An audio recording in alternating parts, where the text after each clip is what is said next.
সাংবাদিক পরিচয় দিয়ে ভয় দেখিয়ে টাকা তুলতে গিয়ে হাতে নাতে ধরা পড়ল দুজন, চলল ধোলায়। কোন চ্যানেলের সাংবাদিক? কোন চ্যানেলের সাংবাদিক?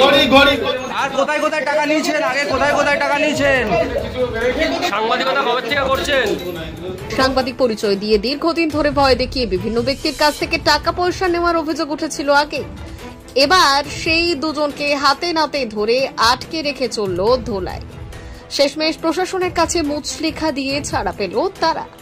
অভিযোগ যদি আপনাদের বলতে হয়, 2018 সালে যখন আমি এখানে শপথ নিয়ে আসি, তারপর থেকে একটা এলিগেশন আসছে যে একজন সাংবাদিক সেজে সেই এলাকার বিভিন্ন জায়গায়, দেখুন মফস্বলে সমস্ত মানুষ আইন মেনে চলতে পারে না, ত্রুটি বিচ্যুতি থাকে, তাদেরকে বাঁচিয়েও অনেক সময় নিতে হয়।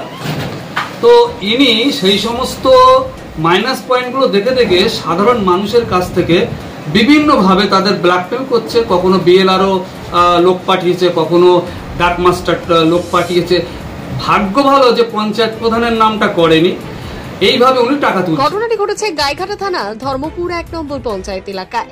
অভিযোগ, ওই দুই ব্যক্তি ফেসবুক পেজ বানিয়ে আই কার্ড তৈরি করে বিভিন্ন এলাকায় গিয়ে ব্যবসায়ী, ঠিকাদার সহ বিভিন্ন পঞ্চায়েত সদস্যদের ভয় দেখাতো, পরে তাদের কাছ থেকে টাকা নিয়ে বিষয়টি নিষ্পত্তি করত। ধর্মপুর 1 নম্বর গ্রাম পঞ্চায়েতের প্রধান জানিয়েছেন, ওই দুই ব্যক্তি দীর্ঘদিন ধরে এলাকায় এসে সাংবাদিক পরিচয় দিয়ে বহু মানুষের কাছ থেকে ভয় দেখিয়ে টাকা পয়সা নিয়েছে। 30 থেকে 35 জনের কাছ থেকে মোটা টাকা নিয়েছে। শনিবার 1 নম্বর পঞ্চায়েত সদস্যকে মাটি কাটার বিষয়ে ভয় দেখিয়ে ফোন করে, পরেই তাকে পঞ্চায়েতে কথা বলার জন্য ডাকে। এরপরই রহস্য উদ্ধার, জানা যায় সে ভুয়ো সাংবাদিক। কারণ সাংবাদিকরা টাকা চাইবে কেন, সেখানেই সন্দেহ হয়েছিল। কিছু লোকজন উত্তেজিত হয়ে ওই দুই ব্যক্তিকে চড় থাপ্পড় মারে। পরে অবশ্য পঞ্চায়েত প্রধান তাদের কাছ থেকে এমন অপরাধ আর করবে না লিখিত নিয়ে ছেড়ে দেয়। এবার আমি সেই 2018 সাল থেকে ধন্দে আছি যে ব্যক্তিটাকে, অবশেষে আজ 2025 মানুষ প্রচুর এলিগেশন ওনার বিরুদ্ধে আনছে, কিন্তু আমরা এ বিষয়ে কোনো অবগত ছিলাম না। এই মতো অবস্থায় আমার এক মেম্বারকে এই টাকার বিষয়ে হুমকি দিয়েছে। উনি বুঝতে পারেন উনি জনপ্রতিনিধি, স্বাভাবিকভাবে প্রধান তো তার পাশে দাঁড়াবো। আমি সুন্দর ব্যবহার করে ওনাকে পঞ্চায়েত অফিসে ডাকি যে ঠিক আছে, আমরা কম্প্রোমাইজ করে নিচ্ছি, আপনার যা টাকা পয়সা সে দেব।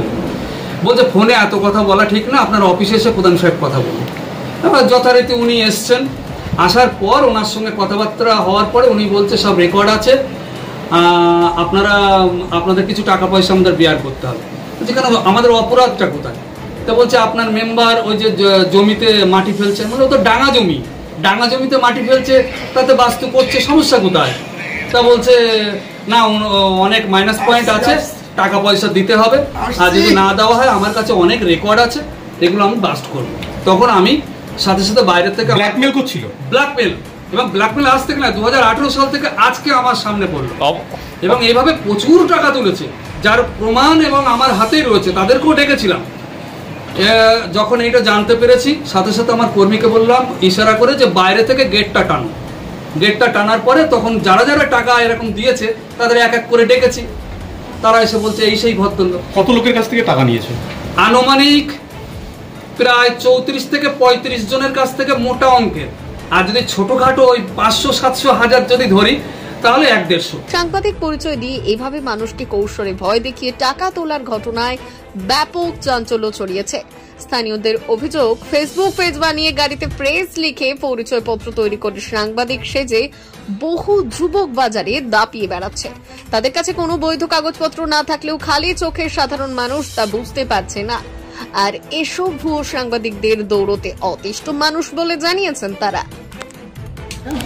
বিষয়টা হচ্ছে এই যিনি এসছিলেন উনি একজন ভুয়ো সাংবাদিক, পরে আমরা জানতে পারি উনি প্রত্যেকের কাছ থেকে, বিশেষ করে যারা লোকালে মাটির কাজ করছে কোনো ডাঙা জমিতে, সেই সমস্ত লোককে বিভিন্ন রকমের মিথ্যা বা সেই জিনিসগুলোতে ফলস আছে বলে থানার ভয় দেখিয়ে বা বিডিও এসডিও সাহেবদের ভয় দেখিয়ে উনি টাকা তুলছেন তাদের কাছ থেকে। আজকে তখন প্রধান সাহেব ডাকিয়ে এনেছেন যে বিষয়টা কি জানার জন্য। জানার পরে দেখা যায় যে টোটালি উনি ভুয়ো সাংবাদিক, ওনার সাংবাদিকতার কোনো কাগজপত্রই নেই সঠিক, উনি ভয় দেখিয়ে সবার কাছ থেকে টাকা তুলছেন। না, কালকে একটা মেম্বারকে চমকাইছে, তারপরে প্রধান সাহেব দেখেছে। হ্যাঁ, কি হয়েছিল কালকে? কালকে আমাদের এখানে পঞ্চায়েতের মেম্বারকে চমকাইছে যে ব্যাপার, তুমি মানে ডাঙা জমিতে মাটি ফেলছে, তুমি মাটি ফেলছো, তোমার এত টাকা দিতে হবে, না তো তোমার এই করবো ওই করবে, বিডিএর থেকে আমার চাপ আছে। তারপরে প্রধান ওনাকে আজকে ডাকিয়ে পঞ্চায়েতে আটকে দিয়েছে। মূলত পরে বোঝা গেল যে উনি কোনো সাংবাদিক না, ভুয়ো। এইভাবে ওনার নাম সুশান্ত সেন।